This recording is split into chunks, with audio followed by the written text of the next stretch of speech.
I think my first game of snooker was when I was about 11 years of age, full size table.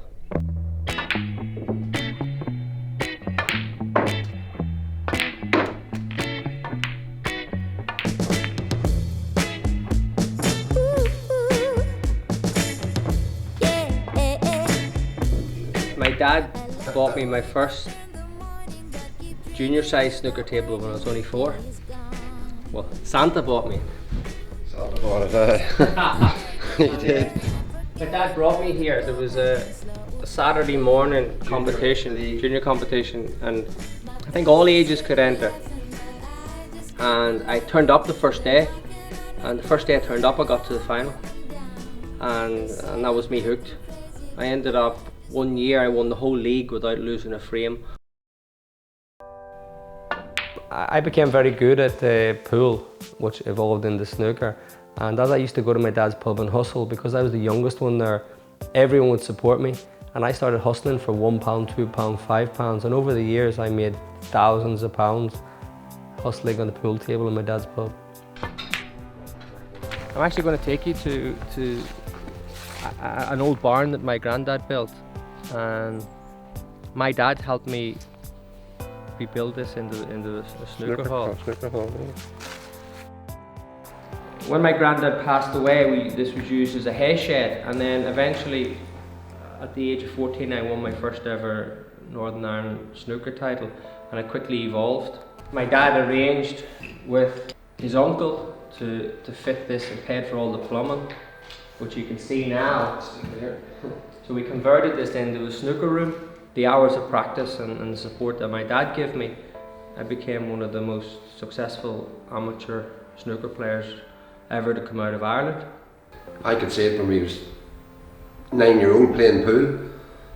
When I was in business, I had a pub and he used to come in to play pool and he'd break the pool balls and he wouldn't get another shot. At 9-year-old, clean table, that's it. Boys used to queue up to come and play him. Yeah, even then he was hustling, getting £1 a game. Yeah, the first competition I entered, I got to the final.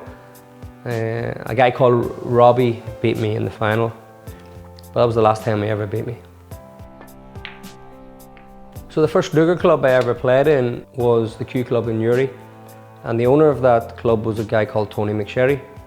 Tony offered for me to have free practice anytime I wanted, so he could help my career move forward.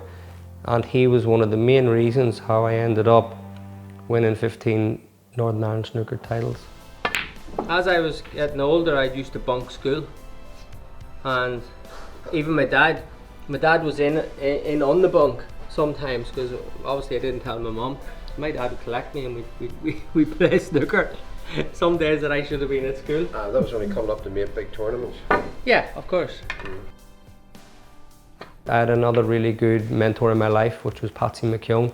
He was an excellent snooker coach and mentor, and he was one of the catalysts for me achieving so much. Through the coaching from Patsy and the help from Tony, I ended up in Liverpool to help advance my snooker career. So from being World Junior Finalist 2001, I then the next year moved to Liverpool. The moment I got sponsored by the successful businessmen in Liverpool, I was so intrigued about how they made so much money, were so successful, but yet enjoyed their life so much. And I realized that I was sitting in a dark room playing snooker on my own. And that was the first time that I really realized that I was an extrovert, not an introvert. And I wanted to be them.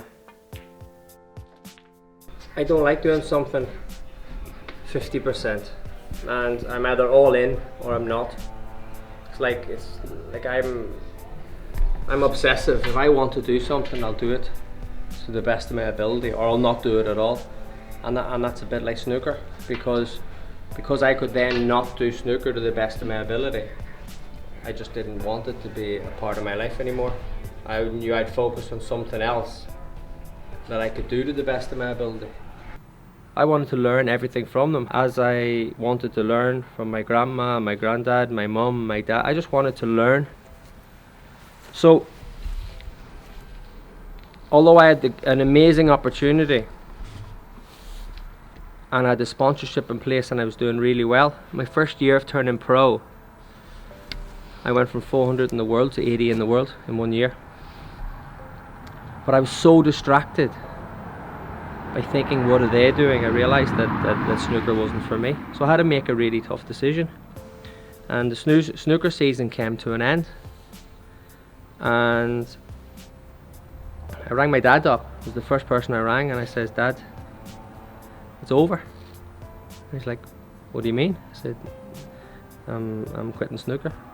It was a very, very difficult conversation, but I thought that I had to ring my dad out of respect before I said to anyone else. I didn't believe it at the start. Like, he's be all right next week, you know, that sort of way. But what can you do? You gotta let children do what they want to do. There's no sense trying to make them do something they don't want to do, because they're not going to be successful if you do. You know, you can't force your will on. You gotta let them find their own way. I think the greatest thing you can do is have support around you, and that's what I had.